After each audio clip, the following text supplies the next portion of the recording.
This is shot on a phone.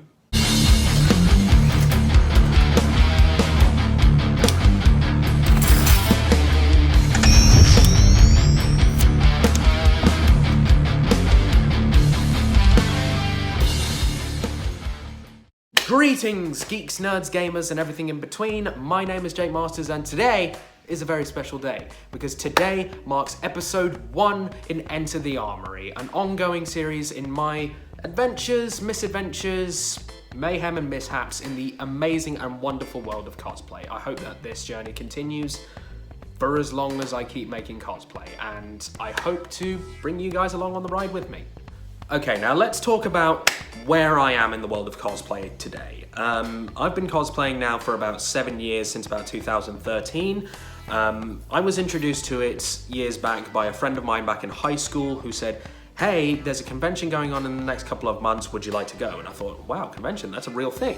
And I had dabbled in costume making over the years, and ever since I was a kid, I've always loved playing dress up. And for the convention that was going on at the time, Brisbane Supernova 2013, I whipped together a really terrible, really slapdash, really impromptu cosplay of Frank West in Dead Rising 2 Off the Record. My costume wasn't great, but I had so much fun wearing it, so much fun at the convention, walking around, seeing everyone's outfits, and I thought, this is something that I want to do as a hobby. So it's something that I've continued to do over the years. Now, I have a certain method when it comes to my cosplays. In terms of the characters that I do, I like to do characters that are iconic yet still obscure, if that makes sense. What I mean is a character that is beloved by many, really popular and all that stuff, but you don't see many cosplays of them. And I aim to be that one person that does cosplay that character. But I will never do, I don't usually do cosplays that everyone else is doing. That's why you'll never see me in a Deadpool cosplay, sorry guys. But if I was to do a character that loads of people do cosplay, or a theme that loads of people do cosplay, it will be my own interpretation. I will try to add something new to it, add something different, or just try something. I always like to experiment with different costume pieces, and also, I don't make a lot of my outfits. What I usually do with cosplay is I piece it together with parts that I already own, or parts that I buy online. I always try to piece it together. I will, of course, modify them, paint them, cut them up, stitch them, all that stuff, but I have nowhere near the sewing talent to hand make some of this stuff. Like, you just go to any convention down in Brisbane and you see the amazing, absolutely amazing work that people put into it, and kudos to them. I'm all for that, fantastic. You know, you put so much work into that. That's just not me. So don't expect to see any sewing tutorials on this channel, but yeah, hopefully it's gonna be a fun ride. Okay, now that all the introduction crap is out of the way, let's get to the damn cosplay. So today marks part 1 in the Ghost of Dunkirk. This is my video breakdown series of my World War II Assassin's Creed cosplay. Technically, this thing is already done, so it's more of a retrospective look back. I first debuted this costume at Brisbane Supernova 2019. I had dedicated almost 6 months to a year to putting this thing together and getting parts in. But it was well worth the wait, guys. It's, honest to God, one of my favorite cosplays I've ever worn. I just love it. It looks so cool. A lot of blood, sweat, and tears went into putting it together. From getting stuff here in Australia to traveling halfway across the world to get stuff physically. Yeah, it's been a long journey getting to this point, but I'm so happy to have been here, and I'm so happy that I get to share it with you guys. So let's get to it. Okay, so to start off with, I'm going to talk about the piece that really was the inspiring point for this cosplay, and it really wouldn't be possible without it, is the jacket. This jacket is a green military style zip up / kind of button up jacket that was gifted to me for Christmas. I think it came from TK Maxx, I do believe. Yeah, and I love this jacket to begin with. It's one of my favorite pieces of clothing to be wearing, but the piece de resistance is on the back. There's a zip behind the collar, and that's where the hood comes out. Now, I kind of absentmindedly put on the jacket and wore it with the hood and looked at myself in the mirror and I thought, my god, that really looks like an assassin's hood, because it had, if you notice in the games and such, the hoods are quite large, quite baggy, but they have this beautiful sort of downward sloping effect over the shoulders. It comes down into almost a sort of it's hard to explain. It just this beautiful sloping effect of the hood, and I thought that it really resembled that.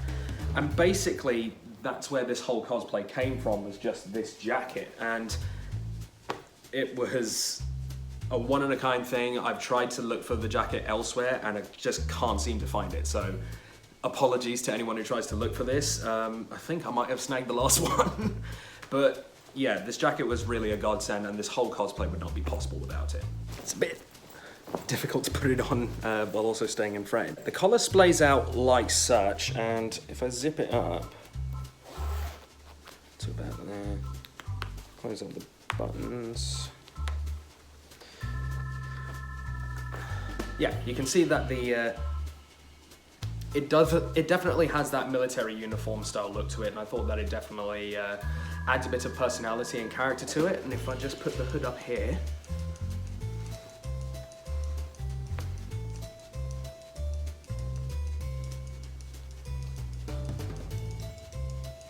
it's definitely an assassin style hood. Now, the problem that I originally had with it was that you had to keep fiddling around with it. The hood just wouldn't really sit right, it wouldn't sit still. So I came up with a solution, and any budding Assassin's Creed cosplayers, take note of this.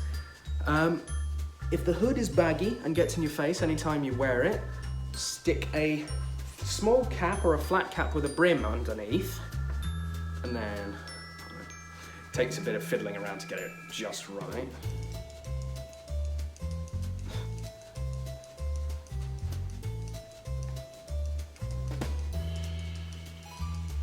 Position the hat just right, it gets concealed by the hood, and also it has the structure from the games. The hood just keeps its shape, and as an added bonus, it has that beautiful downward slope sort of thing that the hoods in the game have. Just goes downwards, and it mixes with the collar. Now that just piece de resistance for me. Okay, so with the jacket, essentially the rest of the cosplay was built around the jacket, because the jacket was a very specific color and just a very specific design, and it had to match up with that. So the next part that I chose was the shirt. Now, in doing some research in World War II uniforms worn by different countries, I found out that the British wore collarless shirts.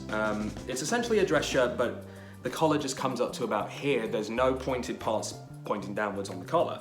So this was just a basic tan colored dress shirt that I bought from Kmart on the cheap. And if you look here, I kind of amateurly cut off the collar with a pair of sharp scissors.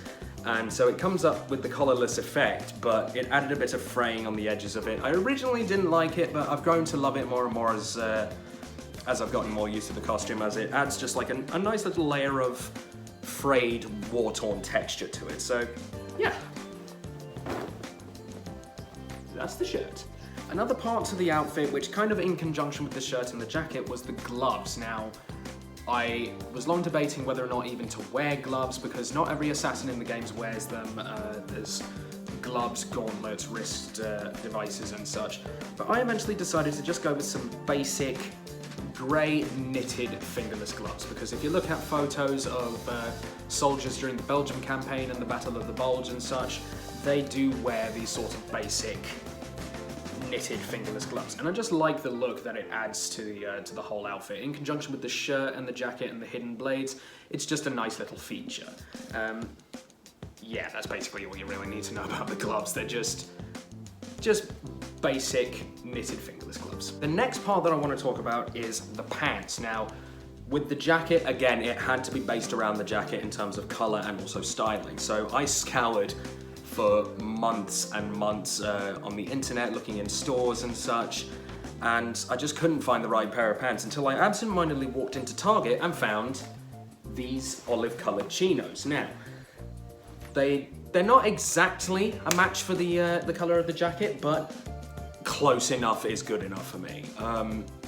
Yeah, it matches with the jacket quite well, and also the fact of I'm not sure if you can see it on here, but it looks like ordinary chino fabric, but it's also quite elasticated and quite stretchy. So I knew that this outfit wasn't really going to be the most maneuverable, the most comfortable, but that is a really nice added feature to it. The fact that the fabric's elasticated, it doesn't restrict movement. I think it's probably the most comfortable pair of pants I've ever worn.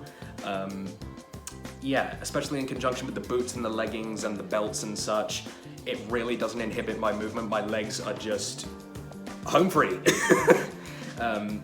Yeah, and I knew that because of the fact I was going to be wearing belts and coats and jackets on top of some such things, I decided to use suspenders to keep the pants up. Now, these have been working an absolute treat for me. Again, just cheap from Kmart. They're cheap, they're reliable, they do the job. Yeah, and overall in conjunction with the shirt and the jacket, adds a really nice base layer. The next part that I want to talk about is the boots, what I wore on my legs. Now, I thought long and hard about what to wear with this. I did a lot of research into the footwear that was worn during the war on all sides, all theatres, and I just eventually came up with the easier option of the tried and true canvas boot leggings. Now, these are essentially boot covers that you put over the top of the shoe and extends all the way up the leg. Now, I know you're probably asking, Jake, did you spend a mini fortune getting actual boot leggings from the time period on eBay? No, I didn't. I just happened to have an exact replica reproduction of 1943 issue boot leggings that I've had for a series of years now. I originally got these at a convention years ago. One of the stalls was, I think it was a one-time deal. They were selling a whole bunch of reproductions of World War II and Vietnam era tactical gear, and I managed to snag the last pair of these because a lot of cosplayers, particularly World War II reenactors and especially steampunk cosplayers, love these things. Now, I was quite lucky to snag them, and they were essentially collecting dust in my wardrobe for a long time until I decided to use them with this outfit. Now, in terms of what boots to wear with the leggings, I had to look for a very specific styling, because the boots that soldiers actually wore underneath the canvas were essentially combat ankle boots. They only extended up a short way, and yeah, because essentially the legging did the rest of the job of the rest of the height of the boot. So I had to search very specifically for what I needed, and Jesus. I came across these while absent-mindedly searching through Kmart. This is once again from our friends at Kmart. Just a basic brown ankle-length boot. They're actually rather well made for how cheap they were. I think they were about 20 bucks, if even that. Yeah, the coloring matches perfectly. It's got sort of a dusty texture applied to it. I don't know what the purpose of that is, but oh well, it looks really nice. Gonna try to add some more scuffing around the toe of the boots, like these have been worn through a literal battle zone.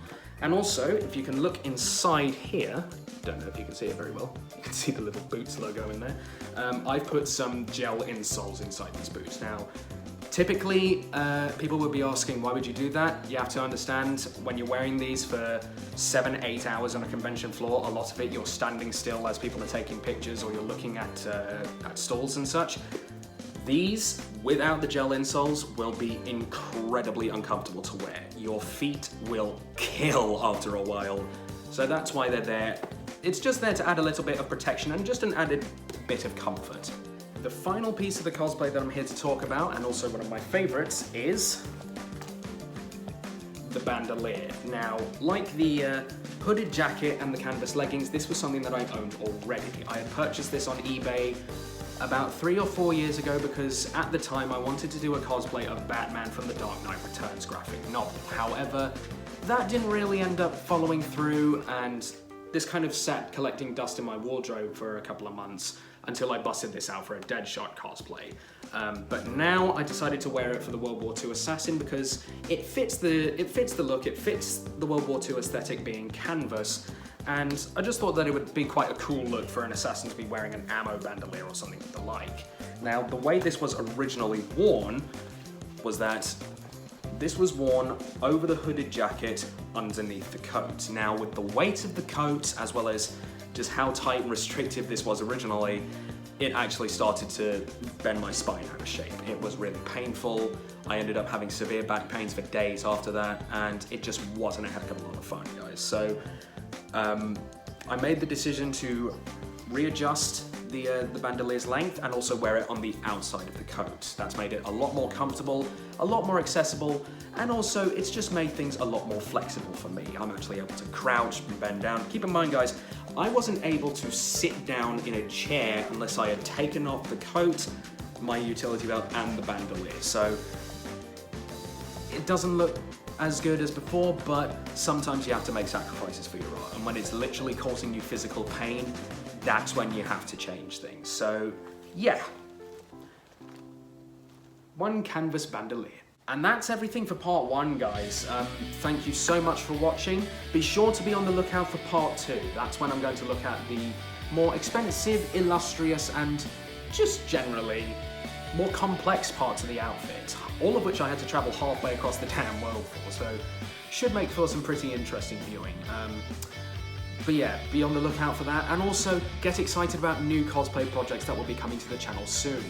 After the Assassin's Creed breakdown is done, I've got another one immediately after that, and then also 2 more cosplays which I will start working on this year. Thank you so much for watching, guys. Be sure to like, comment, subscribe, all that fun stuff, and I hope you come on this journey with me for the foreseeable future. Thank you guys so much for watching, and I'll see you guys next time we enter the armory.